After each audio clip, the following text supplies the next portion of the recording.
You talking about old Jordan didn't leave, Kobe didn't leave. Mm-hmm. Kobe said to the Lakers, if you don't get rid of Shaq, I'm bouncing. I'm leaving. Yeah. Mm-hmm. I knew you was lying. I knew you was lying, man. And if you listen closely and you close your eyes, I swear you're hearing Rich Paul talk. Here I come. Oh, here I come. Oh. Message.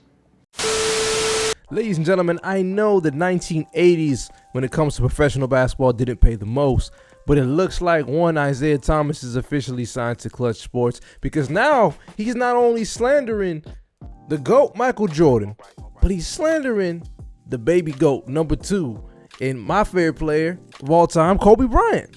This guy is uttering some ridiculous, pushing the narrative, continuing nonsense that we're continuing to see by people in the media. But I don't think Isaiah is even a part of any media team. I think he's just joining podcasts and talking this nonsense. This man fixed his lips to compare players from the past to players now, and the fact that players from the past couldn't join different teams via free agency, making excuses, and just making it seem like LeBron in situation going to the Heat was similar to Kobe asking for a trade or demanding Shaq to leave. So what I'm gonna do is really I got a lot of information that I watched this video a few times.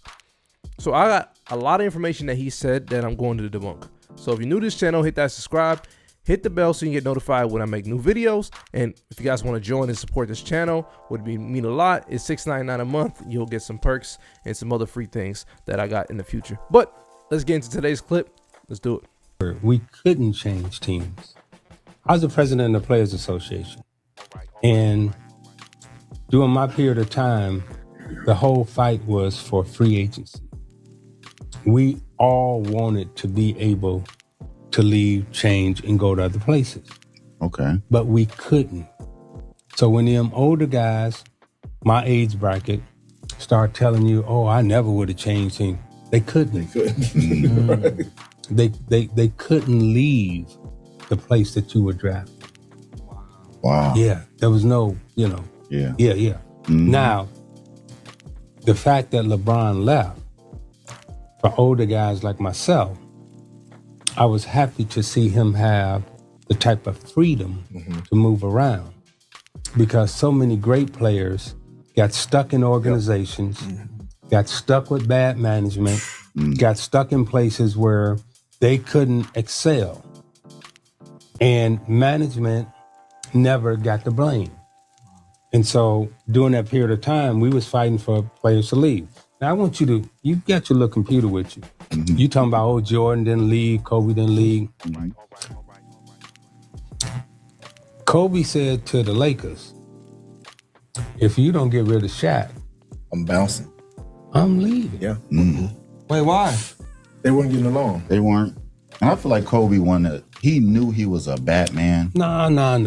You can't speak for that man. Yeah, that's true. He loved Kobe. I'm a Kobe guy. I'm a Kobe fan too. But what we tend to not tell the truth about some situations. Well, people, and then we just make it up and kind of go with it. Right.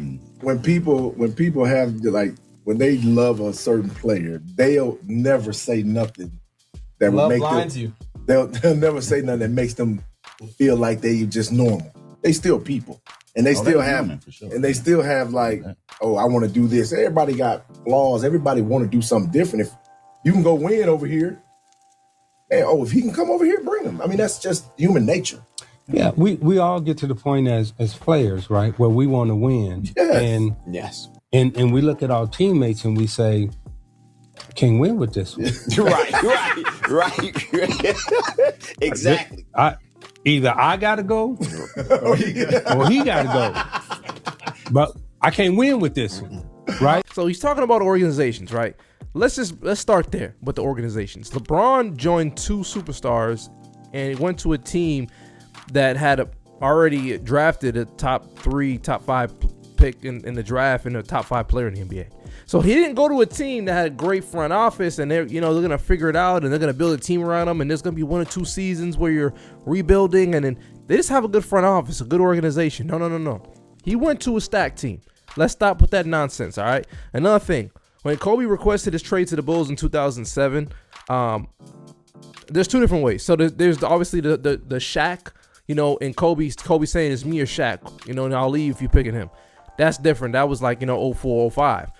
In 07, he did request a trade, and he was requesting a trade to play for the Bulls and live in the shadow of Michael Jordan, knowing that he has to win a few rings in order to be considered even somewhat close to Michael Jordan. He was still willing to go to a team in the Bulls who at that time didn't even have Derrick Rose yet.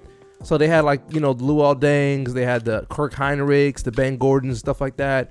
They didn't have, that team like the Joakim Noah, established more, Derrick Rose, and the team that were playing the Heat in 2011. This was a different team. So for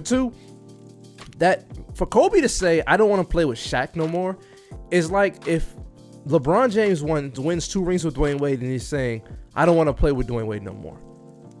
Kobe Bryant asking Shaq to leave after winning 3 straight finals is comparable to say that's similar to what LeBron did in Miami?